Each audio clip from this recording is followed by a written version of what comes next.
Business മേഖലയിൽ നിന്നാണ് ഞാൻ പോളിറ്റിക്സിൽ വന്നിട്ട്, അതുകൊണ്ട് ഞാൻ മുതലാളിയായോ? അങ്ങനെ അത് അപ്പോൾ പിന്നെ പിണറായി വിജയൻജീൻ്റെ മകള് മുതലാളിയാണോ? എക്സാലോജിക് സിസ്റ്റംസ് ഒരു വലിയ കമ്പനി നടത്തുന്ന ഒരു വ്യക്തിയല്ലേ? അതെല്ലാം ഒരു വെഡിത്തരമാണ്. നോക്കൂ, രാഷ്ട്രീയത്തിൽ ആർക്കും വരാൻ അവകാശമുണ്ട്. ഞാനൊരു ലോയർ ആണെങ്കിൽ എനിക്ക് ആരാണെങ്കിലും വരാം. ഞാൻ എൻ്റെ ബാക്ക്ഗ്രൗണ്ട് ശരി, ഞാൻ ചെറുതാവുമ്പോൾ പോളിറ്റിക്സിൽ ഉണ്ടായിരുന്നില്ല. എൻ്റെ ലൈഫിൽ ഞാൻ ഒരു ചിപ്പ് ഡിസൈനറായിരുന്നു, പിന്നെ ഓൺട്രപ്രണറായി, പിന്നെ ബിസിനസ്മാനായി, ഇൻവെസ്റ്ററായി. അത് കഴിഞ്ഞിട്ട് 2006 എനിക്കൊരു അവസരം കിട്ടി.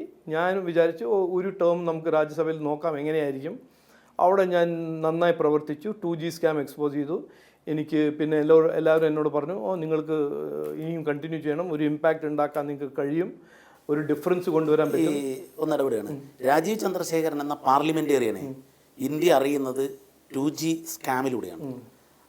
ശരിക്കും അതായിരുന്നു അങ്ങയുടെ ഒരു പൊളിറ്റിക്കൽ ലൈഫിലെ ടേണിംഗ് പോയിന്റ്. എനിക്ക് എൻ്റെ 2006 ഞാൻ വന്നപ്പോൾ, സത്യമായിട്ട് പറയണേ, 2006 വന്നപ്പോൾ ഞാൻ ഒരു ടേമിൽ മാത്രമാണ് വന്നത്. അത് വന്നത് ഒരു ഫ്ലൂക്കായിരുന്നു. BJPയും JDSനും ഒരു കോalition അലയൻസ് ആയിരുന്നു കർണാടകയിൽ. ദേവഗൗഡജി സജസ്റ്റ് ചെയ്തു, ഒരു 4ാമത്തെ സീറ്റുണ്ട്, നിങ്ങൾ മത്സരിച്ചോളൂ, നിങ്ങൾ സപ്പോർട്ട് ചെയ്യാം. അങ്ങനെയാണ് ഞാൻ രാഷ്ട്രീയത്തിൽ വന്നത്.